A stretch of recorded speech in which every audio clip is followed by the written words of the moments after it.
এই 53 বছর যারা দেশ চালাচ্ছে তারা জানে নবী মুহাম্মদ কোরআন দিয়ে চালাইছে, জানে না তা নয়। তারা জানে কোরআন সংবিধান, তারা জানে ইসলামে আছে শান্তি। কারণ 92 জন তো মুসলমান শতকরা, জানার পরও ইসলাম মানে না। ক্ষমতার লোভ তাদেরকে কাফের বানিয়ে রাখছে, কুফরিতে ফেলে দিয়েছে। সেখান থেকে উঠে আসা দরকার আছে না না?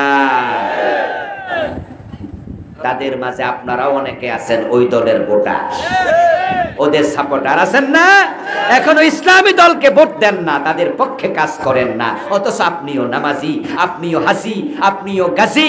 কান খুলে শুনুন, আপনি নামাজি, কিন্তু তাদের সাথে থাকলে আপনি কাফের নামাজি। কারণ ধর্ম নিরপেক্ষতা কুফরি, কোনো সন্দেহ নাই। ধর্ম নিরপেক্ষতা কি আমি একটু পরে বলবো। অনেকে তো বোঝেনি না, বলেন তা আমি ধর্ম নিরপেক্ষ কই? না না, আমি তো ধর্মের পক্ষে। কারণ আপনি সেকুলারিজম বোঝেন না কিন্তু ভোট দেন, আপনি সেকুলারিজম বোঝেন না কিন্তু সাপোর্ট করেন। আচ্ছা, না বুঝা বিষ খাইলে কোনো অসুবিধা নাই, ঠিক না? আছে আছে। আমাদের কাছে তালাকের মাসলা জানার জন্য অনেক আসে। এমন তালাক দাতাকেও আমি পেয়েছি 3 তালাক না, বউরে 5-7টা তালাক মারছে। বলো হুজুর মেজাজ খারাপ আছিল তো, তাই রাগ উঠছে, তালাক গইনা দিছি না হুজুর, 8-10টা নিচ হইল। তা আমি বললাম যে ভাই তাহলে আপনি কি চান, এখন কি চান? সত্য কথা বলছি ভাই, আমার কাছে মাসলা নিতে এসে বলো হুজুর রাগ উঠছিল তো ওই জন্য বইনছি না, 8-10টা মিস হইত না। তা আমি এখন কি চান? বলো হুজুর এই বউ আসলে এত খারাপ না, ওই দিন একটু মেজাজ টেজাজ খারাপ করে লাইছিল তো, এখন আমি এই বউ নিয়ে ঘর করতে চাই। আমি বললাম যে ভাইজান একজন বউ তার স্বামীর কাছে কয়টা তালাক পায়? কয় হুজুর 3টা। তা আপনি তো কইছেন গণেন মনেন নাই, এর মানে কয়টা দিচ্ছেন? গণেন 8-10টা হবো। তো আপনার কাছে কি তালাক আর পাইব? কয় না। তো তালাক দিলে বউ হালাল থাকে? কয় না। তো এখন আসছেন কেন? হুজুর তালাক যে 3টা দিলে তালাক হয় এটাই তো জানি না, 8-10টা তো আরো পরে। হুজুর আমি জানতাম যে বউ তালাক দিতে হলে তালাক নামায় ডিভোর্স পেপারে সাইন করা লাগে। তা আমি তো সাইন করি না, আমি তো রাগ গিয়া তালাক মুখে না দিছি। মুখে দিলি যে তালাক হয় হে মাসলাই তো জানি না। আচ্ছা, শরীয়তের বিধান কি উনি না জানার কারণে চেঞ্জ হয়ে যাবে?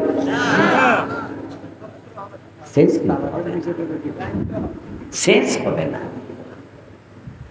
আমার দোস্ত, না জানি না যদি আপনি বিষ খান আপনি কিন্তু মরে যাবেন।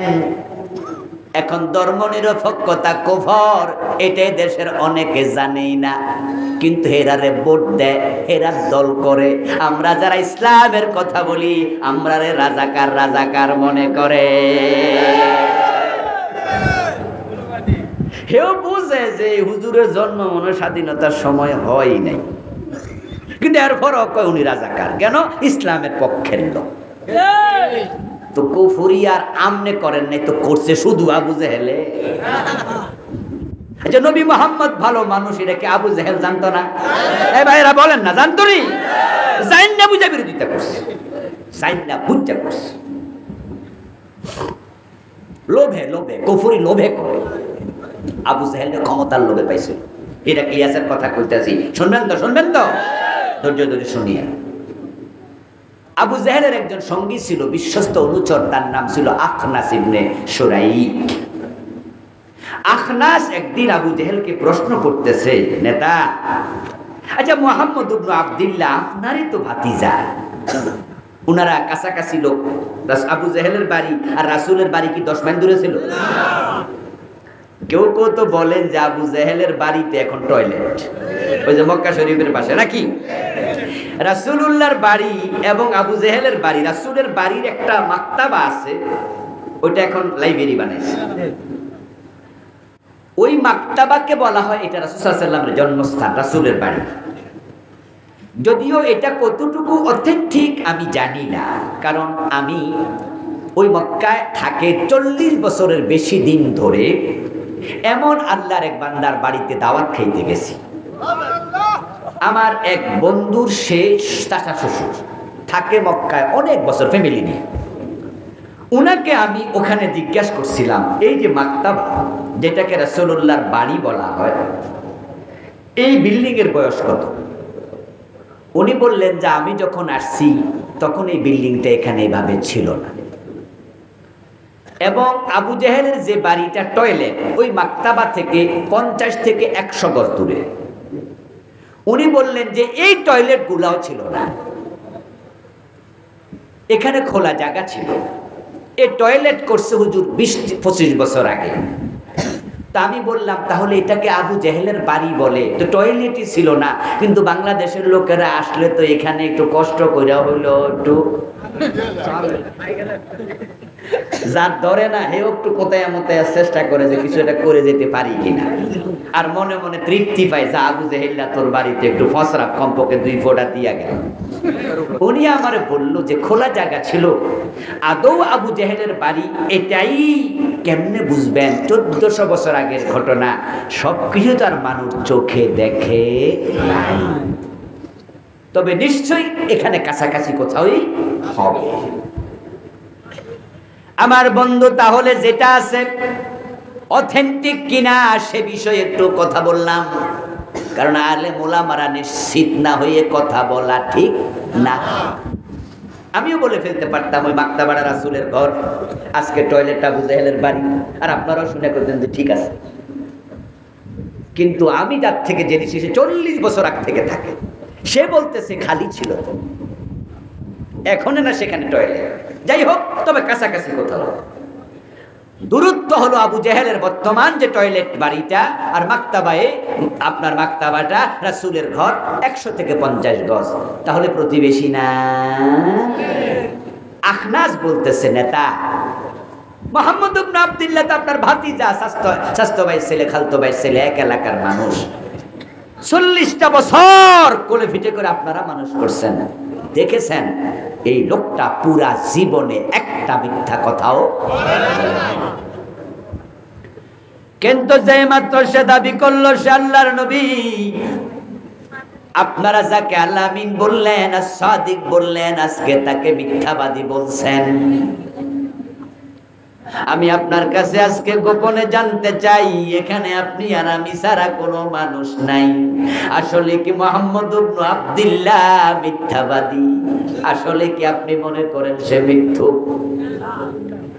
আবু জেহেল বলতেছে, আখনাস এমন প্রশ্ন করলি রে, পাবলিকে শুনলেও উপায় নাই। বলে কেউ নাই, কেউ নাই, আপনি আর আমি ছাড়া কেউ নাই। বলেন। আবু জেহেল জবাব দেয়, মুহাম্মদ ইবনে আব্দুল্লাহ জীবনে মিথ্যা বলে নাই, সে যে নবী এটাও মিথ্যা না। সুবহানাল্লাহ পড়েন, এটাও মিথ্যা না। তো যদি মিথ্যা না হয় তাহলে যুদ্ধ কেন, ঝগড়া কেন, মারামারি কেন? ওকে জেলে ঢুকানোর ভয় দেখান কেন? ওকে এলাকা থেকে তাড়িয়ে দিতে চান কেন?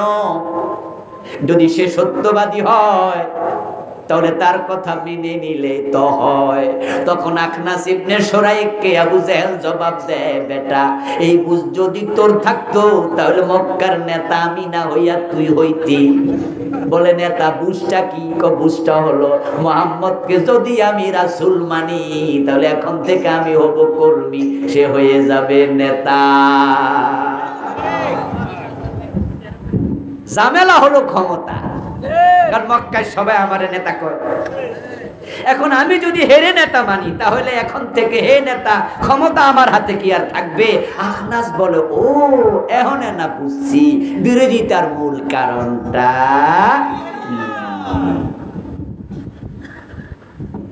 এবার আপনারা বলুন তো, যে দুইজন সেখানে গোপনে গোপনে গল্প করছে, দুইজন ছাড়াও তাদের কথা শোনার জন্য আরেকজন আছে না নাই? চিৎকার দিয়া বলুন তিনি কে? যেখানে মানুষ দুইজন, আল্লাহ বলে আমি তৃতীয় জন। যেখানে মানুষ তিনজন, আল্লাহ হলেন চতুর্থ জন। নাহানু আকরাবু ইলাইহি মিন হাবলিল ওয়ারিদ, আল্লাহ বলে আমি তোমার শাহরগের চেয়ে আরো নিকটে আছি। আখনাস ইবনে সুরাইক এবং আবু জেহেলের গোপন কথা যখন শেষ, আল্লাহ জিব্রাইল আমিনকে পাঠায়া দিলেন, যাও যাও জিব্রাইল, এই নিউজটা আমার নবীকে দিয়ে আসো। কারণ মক্কার লোকেরা প্রিয় নবীজিকে মিথ্যাবাদী বলে, গণক বলে, জাদুকর বলে, কবি বলে। রাসূল কি মনে কষ্ট পায় না? এই ভাইরা বলেন না, মনে কষ্ট পায় না? আচ্ছা, আপনারা যদি মুখের উপর কেউ বলে তুমি মিথ্যুক, আপনার চেহারা কি খুশিতে জলজল করবে না কালো হয়ে যাবে? আপনি বলবেন যে কি বললাম, কি বললেন? ও ভাই, যদি আমারে আপনারা কেউ বলেন যে হুজুর আপনি মিথ্যুক, আমার চেহারাটা কালো হয়ে যাবে না? আমি কষ্ট পাবো না? আল্লাহ জিবরিল আমিনকে পাঠালেন, যাও কোরআনের আয়াত লইয়া যাও যাও। জিবরিল আমিন কোরআনের আয়াত লইয়া নাজিল হয়ে গেলেন, ইন্নাহুম লা ইউকাযযিবুনাক ওয়ালাকিন্নাল যালিমিনা বিআয়াতিল্লাহি ইয়াজহাদুন। আওয়াজ দিয়া বলেন সুবহানাল্লাহ। আল্লাহ তাআলা আয়াত পাঠালেন, ইন্নাহুম লা ইউকাযযিবুনাকা। ও নবী, একটা দারুণ খবর আছে। এই খবরটা হলো, তারা আসলে আপনারে মিথ্যাবাদী মনে করে না। যদি আপনার মুখের সামনে কইয়ালায় তোমার নবী মানি না, তুমি মিথ্যুক, এটা আসল কথা না। আসলটা আজ্জা কইছে লুকায়া লুকায়া। ওয়ালাকিন্নাজ যালিমিনা বিআয়াতিল্লাহি ইয়াজহাদুন। বরং এই জালেমগুলোর সমস্যা হলো তারা আল্লাহর আইন মানতে রাজি হয় না। আবু জেহেল জাইনা বুঝা ইসলামের বিরোধিতা করছে ক্ষমতার লোভে পড়ে। আচ্ছা, ইসলাম যে সত্য ধর্ম বাংলাদেশের নেতারা জানে না? জোরে বলেন, ইসলামে যে শান্তি আছে, উন্নতি আছে, সমৃদ্ধি আছে, কোরআনে শান্তি আছে, এটা কি নেতারা জানে না? তো তারা কেন কোরআনের আইন চায় না? ক্ষমতার লোভ। তারা জানে কোরআনের আইনে যদি চালু হয়ে যায়, তাদের সিনেমা হল থাকবে না, তাদের সুদী ব্যাংক থাকবে না, তাদের মদের লাইসেন্স বাতিল করে দেয়া হবে, মদ খাইলে 80 বেত দিয়ে চামড়া তুলে ফেলা হবে। রোম সম্রাট হিরাক্লিয়াস তখন বললেন, ও রোমের নেতারা, তোমরা তো এখানে আসো, গোয়েন্দা বিভাগের লোকেরাও এখানে আসো, আরব থেকে ব্যবসা বাণিজ্য করার জন্য আমাদের রোমে কোনো ব্যবসায়ী কাফেলা আছে নাকি, যাদের বাড়ি মক্কার পাশাপাশি? যদি থাকে তাহলে আমি হিরাক্লিয়াসের দরবারে তাদেরকে একটু দাওয়াত দিয়ে নিয়ে আসো। গোয়েন্দা সংস্থা রিপোর্ট দিল, হুজুর আবু সুফিয়ান নামে একজন ব্যক্তি একদল লোক নেতৃত্বে লইয়া এদেশে এসেছে তার ব্যক্তিগত কাজে। ওর বাড়ি একবারে মক্কায়। সে মুহাম্মদ ইবনে আব্দুল্লাহ আপনার কাছে চিঠি লিখছে, নবী দাবি করে, উনি ওর আত্মীয় লাগে, একবারে কাছাকাছি লোক। হিরাক্লিয়াস বলল, তাই নাকি? তাহলে ওনাকে নিয়ে আসো তো।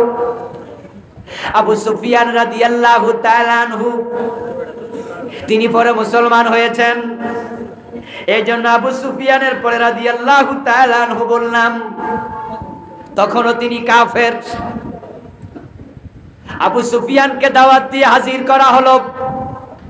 হিরাক্লিয়াস তাহিয়ে কালবিকে এক পাশে দাঁড় করাইয়া, আবু সুফিয়ানকে এক পাশে দাঁড় করাইয়া নিজের চেয়ারে বসে কিছু প্রশ্ন করলেন। আবু সুফিয়ান, এই যে আমার কাছে চিঠি নিয়ে আসছে দাহিয়া, এই চিঠিটা যিনি লিখছে তার নাম হলো মুহাম্মদ, বাবার নাম আব্দুল্লাহ।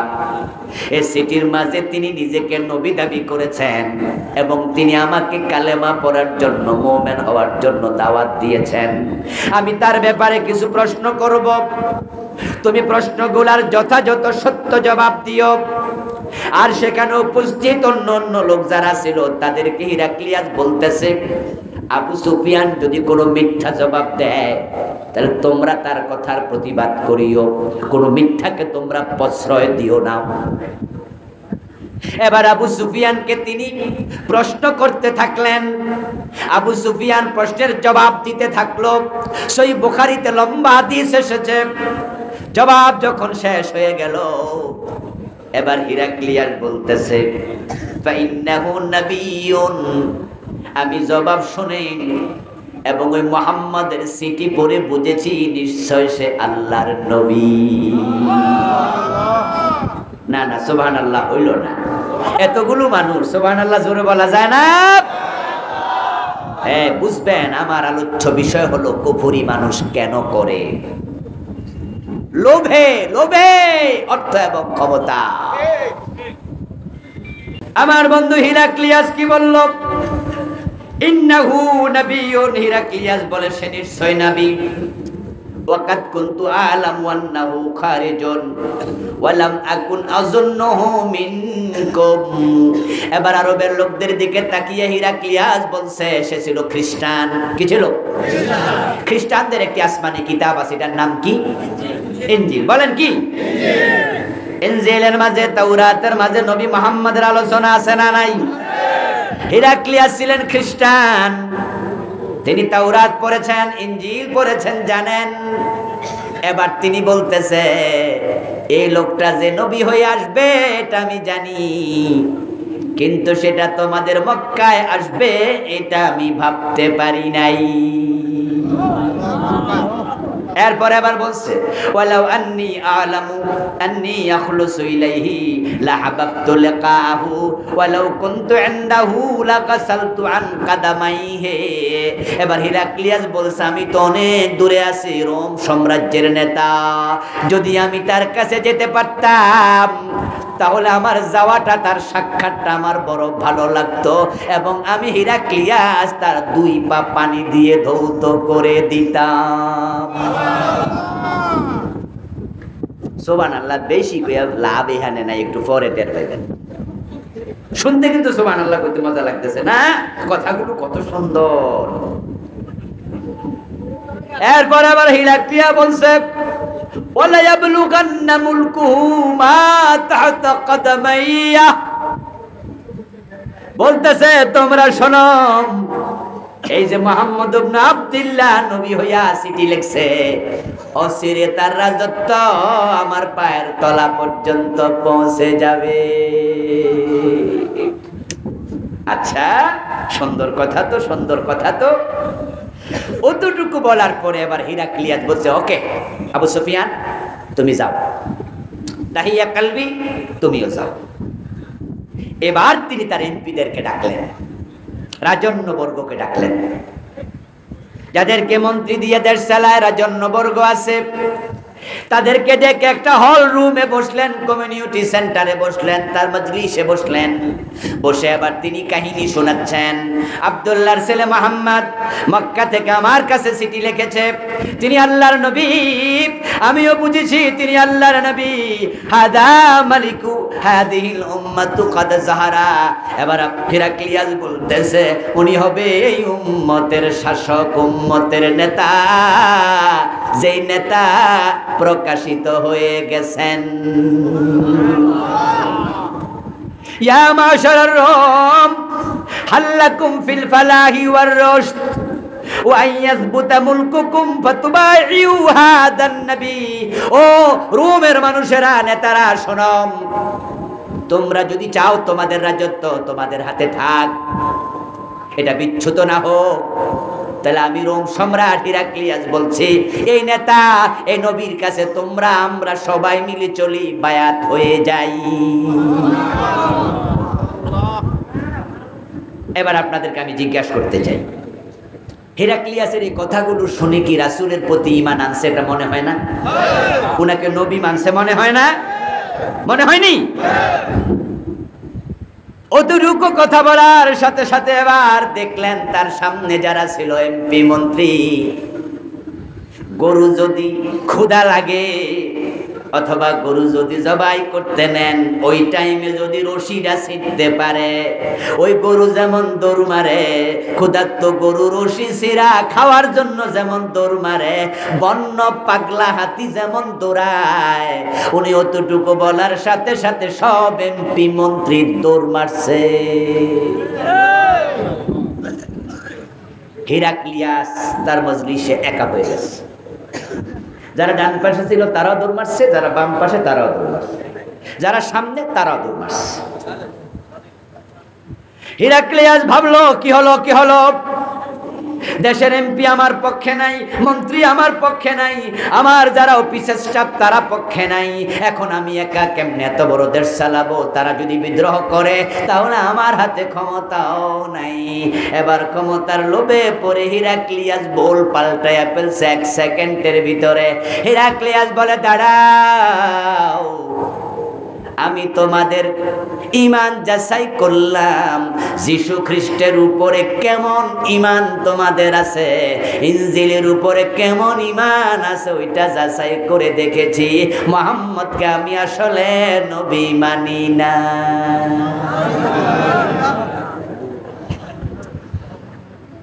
এত কথা সুবহানাল্লাহ কইছিলেন, হিডার কি হবে এটা কোনে বলে? ও বন্ধু, আসলে সুবহানাল্লাহ বলার মতো ঘটনাই তো ছিল, কিন্তু ক্ষমতার লোভে পইরা হিরাক্লিয়াস ঈমান হারায়া ফেললো। ঈমান আনেও নাই, আনার একটা অবস্থা হয়েছিল, কিন্তু দুনিয়ার ক্ষমতার লোভের কাছে পরাজিত হইয়া কাফের থেকে গেল। এই হিরাক্লিয়াস ইসলামের বিরুদ্ধে যুদ্ধ পর্যন্ত করলো। নবী মুহাম্মদ সাল্লাল্লাহু আলাইহি ওয়াসাল্লামের জীবনের শেষ দিকে 8ম হিজরিতে তাবুকের যুদ্ধে হিরাক্লিয়াস সেনাবাহিনী নিয়ে রেডি হয়েছিল। আমার নবী তাবুক পর্যন্ত 30 থেকে 40,000 মুজাহিদ নিয়ে পৌঁছে গিয়েছিল।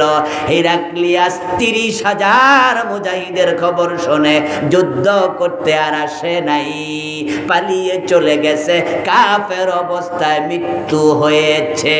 সেই হিরাক্লিয়াস নবীর এত প্রশংসা করলো, তার ক্ষমতার লোভ তাকে কাফের বানায়া রাখলো। এবার আপনাদের কাছে জানবো যে হিরাক্লিয়াস রাসূলের ব্যাপারে কনসেপ্টটা ছিল, কিন্তু কুফরিতে থেকে মরল। ওর উপর আল্লাহর গজব না আল্লাহর রহমত? সবাই বলেন, সবাই। আল্লাহর গজব না আল্লাহর রহমত? আচ্ছা, হিরাক্লিয়াসকে কাফের হইতে কি পিস্তল ঠেকাইছিল? তলোয়ার ধরছিল? তো সে যে কুফরিটা করলো, আল্লাহ তারে ছাড়বে? এবার বলুন, হিরাক্লিয়াসের জন্য আযাবুন আযীম, জাহান্নাম আছে না জান্নাত? জোরে বলেন, জান্নাত না জাহান্নাম? আপনারাও যারা ক্ষমতার লোভে পইরা কোরআনের পক্ষে আসেন নাই, আপনাদের খবর কি?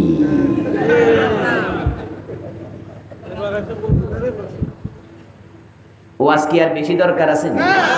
আর লাগে না, লাগে না। ওই যে প্রিয় নবীজি বলে গেছেন, নামাজ পড়বে 5 ওয়াক্ত, ঈমান। আরেকটা সমস্যা, এই 2-3টা কারণ মৌলিক বলেছি। একটা হলো পিস্তল ঠেকানো, আর একটা হলো ক্ষমতা এবং অর্থের লোভ। তৃতীয় কারণ হচ্ছে পার্সোনালিটি, ব্যক্তিত্ব। এই ভাই, ইসলাম লাগবে, আপনি বুঝেন না? কয় হ্যাঁ বুঝি না মানে মিয়া কি কোন? আমি ইসলাম মানি না, আমি কোরআন শরীফ পড়ি, রমজান মাসে 1 খতম দেব। বুঝো তুমি? অর্থসহ। তা আপনি যদি অর্থসহ পড়েন, হ্যাঁ 70 রাকাত তাহাজ্জুদ পড়ে, কি আসেনি? আসেনি? ওইখানে থাইকে পড়ে, মানে এই কোডে আইসা না, ধর্মনিরপেক্ষতার কোর্টে থাইকে পড়ে, ঠিক কি না? ধর্মনিরপেক্ষতার কোর্টে থাইকা, ওই বলয়ে থাইকা, ওই নৌকা থাইকা হজ করে, আছে না? কাবা শরীফে চলে যায়, 70-80 রাকাত তাহাজ্জুদ পড়ে কিন্তু এখন বলে ইসলাম আমি বুঝি না। হ্যাঁ বোঝেন। আচ্ছা, যদি আপনি বোঝেন ইসলাম দরকার, ইসলাম আসলেও লাগবে, তাহলে ইসলামী দল কেন করেন না? ইসলামের পক্ষে ভোট দেন না? ইসলামের জন্য মিছিল মিটিং করেন না? গণসংযোগ করেন না? বলে করতাম, কিন্তু মানুষে কি কইব, আমার আব্বানা এলাকার ওই দলের নেতা ছিল।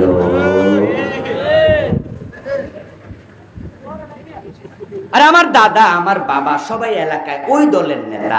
ওর ফুত হইয়া যদি আমি ওই দলে যাই, তাহলে মানুষ তো আমার বাপ দাদারা গাইল নেব না, আমার গাইল নেব। আমার বন্ধু, জানা বুঝার পরেও শুধু ব্যক্তিত্বের দিকে তাকাইয়া বাপ দাদার দোহাই দিয়া কুফরিতে থাকে এমন মানুষ আছে। তার মাঝে রাসূলুল্লাহর জামানার একজনের উদাহরণ দিতে চাই, শুনবেন। ওনার নাম রাসূলের আপন চাচা আবু তালেব। নবী মুহাম্মদ সাল্লাল্লাহু আলাইহি ওয়াসাল্লাম আল্লাহর রাসূল, এটা আবু তালেব জানতেন। আমার নবীকে আবু তালেব দিন প্রচারের কাজে এমন সহযোগিতা করেছে যেটা কল্পনাতীত সহযোগিতা। আমি আল্লাহর নবীর জীবনের উপরে গত মাসে একটা বই লিখেছি, ইনশাআল্লাহ আজকের স্টেজে আসবে। আমার লেখা 8টি বই আছে, আলহামদুলিল্লাহ সবগুলো ডকুমেন্ট সহ লিখেছি আমি। তো আল্লাহর হাবিবের জীবনী নিয়ে লিখতে গিয়া আমি এই কাহিনীটা এনেছি, ইতিহাসটা এনেছি, আবু তালেবের সাথে সম্পৃক্ত। পড়ে খুব মজা পাবেন।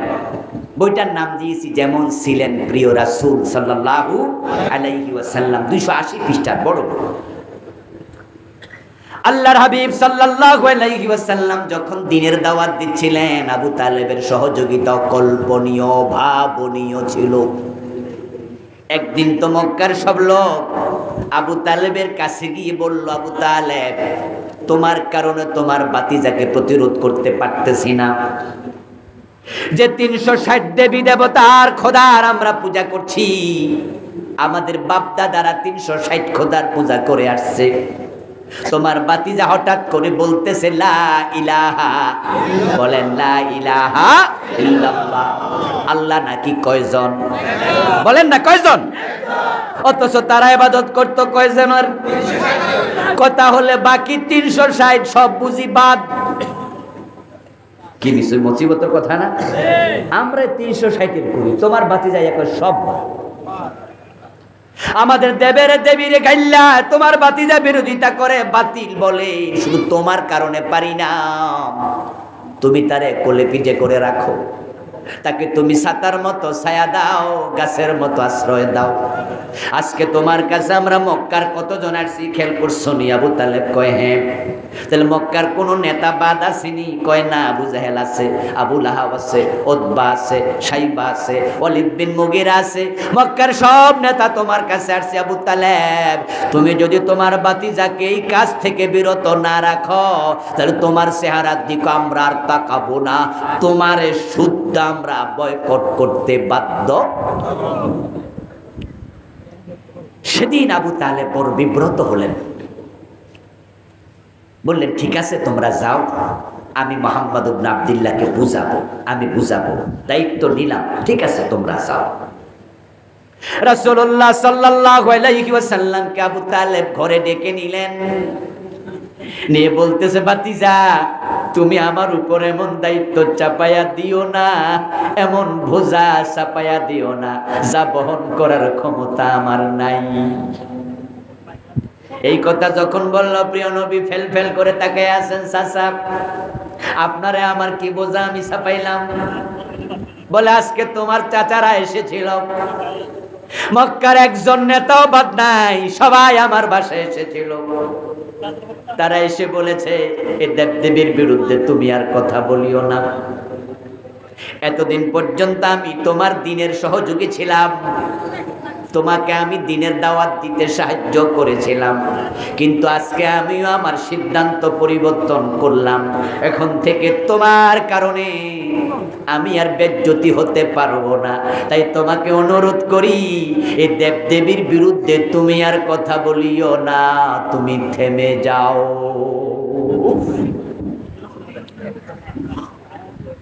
তারিখে পাওয়া যায় রাসূলুল্লাহ সাল্লাল্লাহু আলাইহি ওয়াসাল্লাম তখন দু চোখের পানি ছেড়ে দিয়া কাঁদতে শুরু করলেন।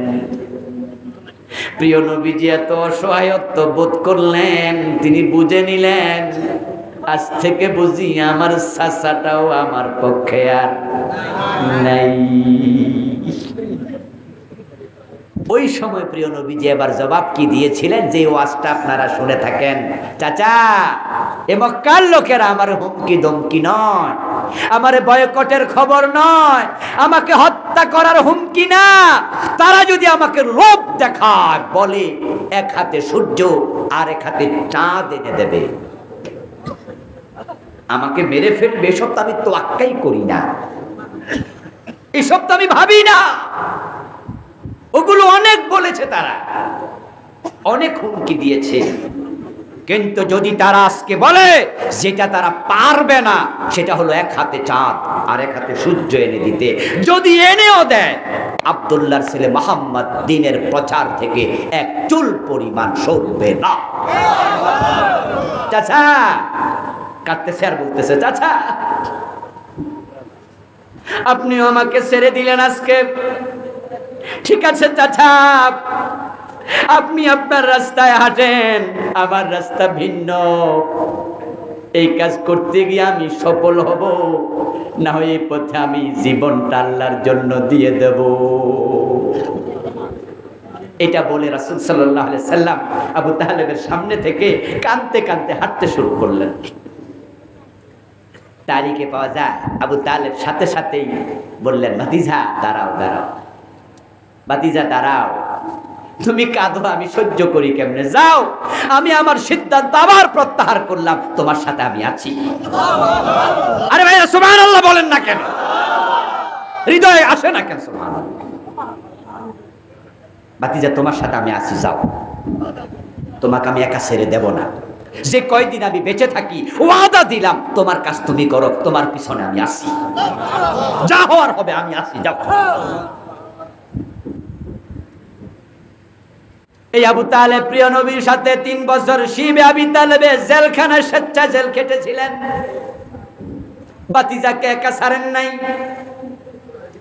কিন্তু ব্যক্তিত্বের কাছে হেরে গেছে আবু তালেব, কাফের অবস্থায় মরছে।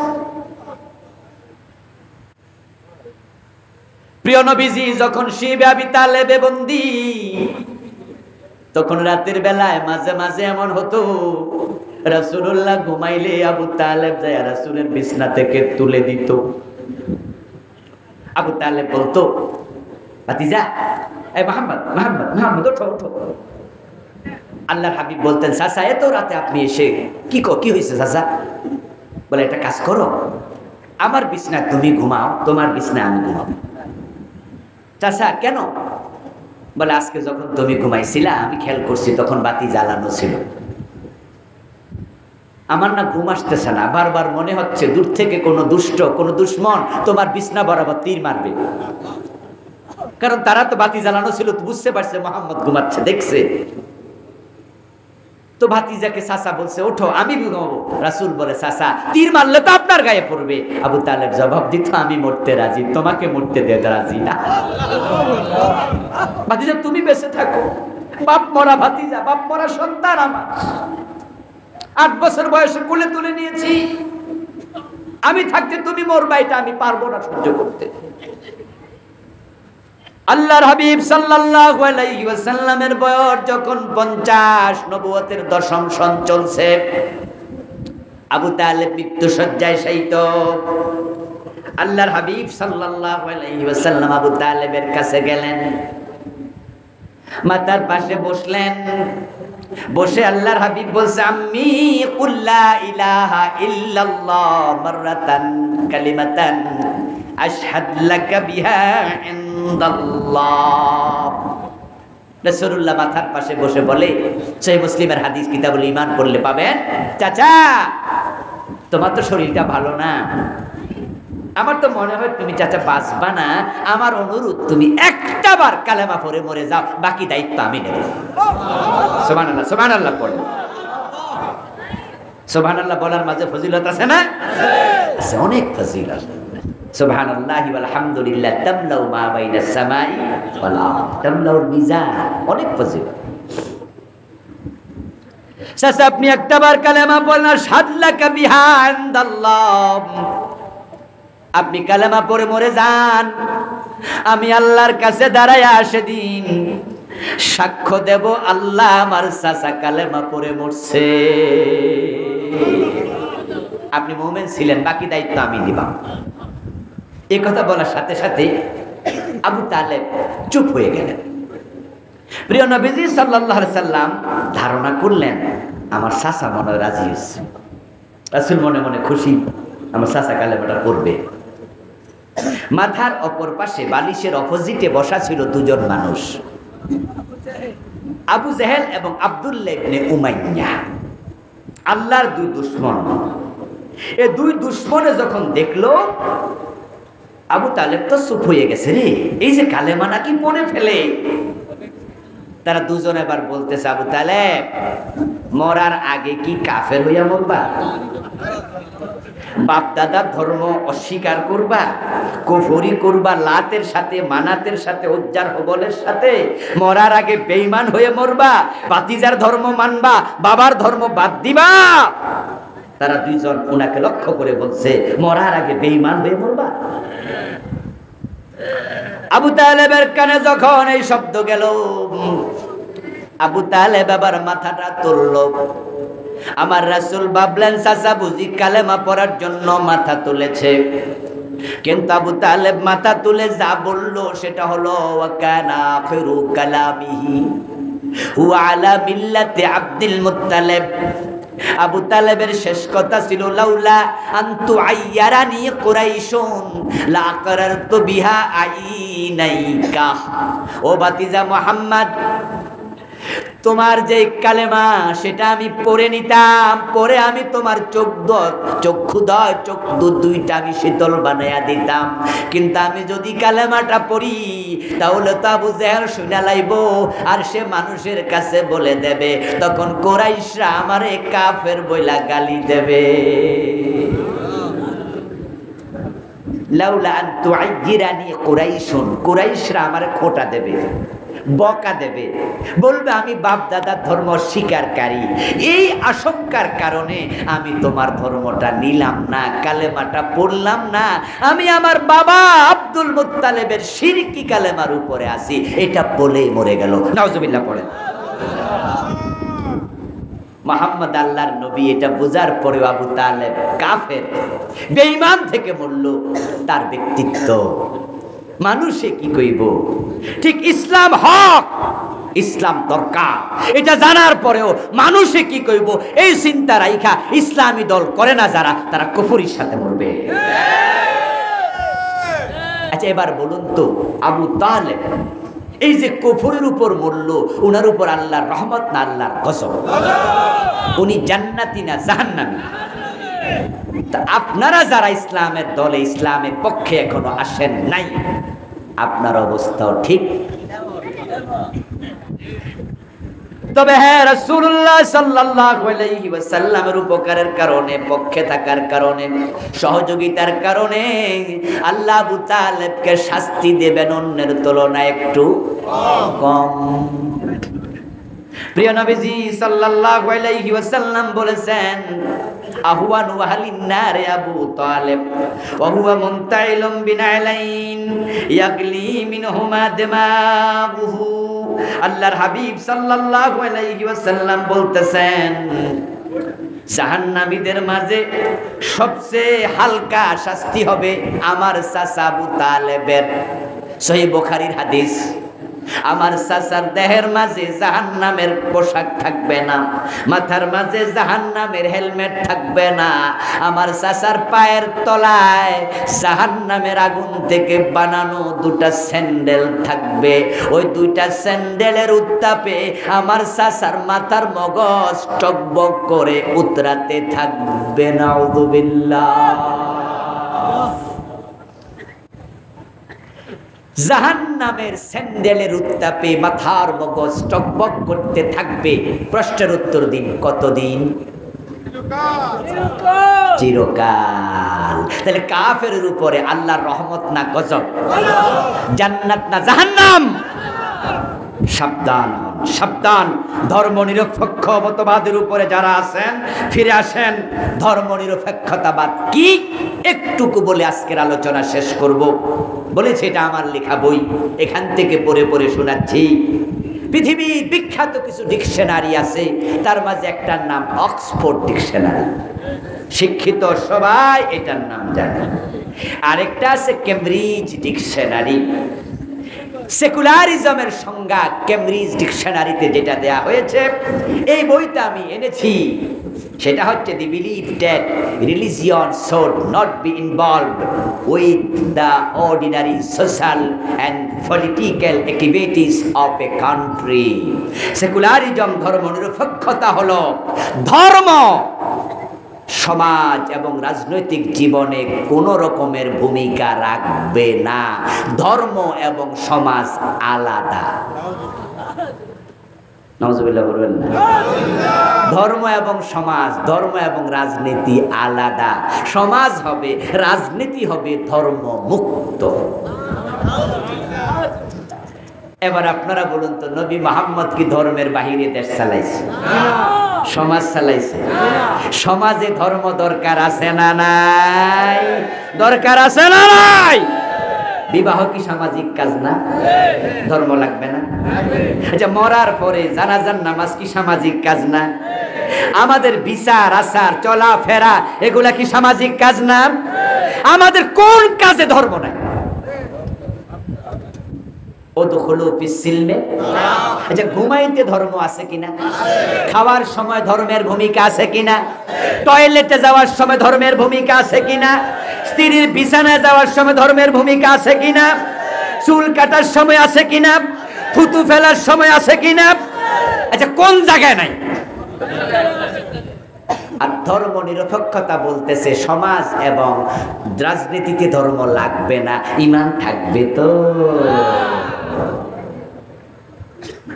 আল্লাহ বসুদ হলো ফিসিলমে কাফা, ইসলামে পুরা ঢোকো। ওরা কয় না না, রাজনীতি হবে ধর্মমুক্ত।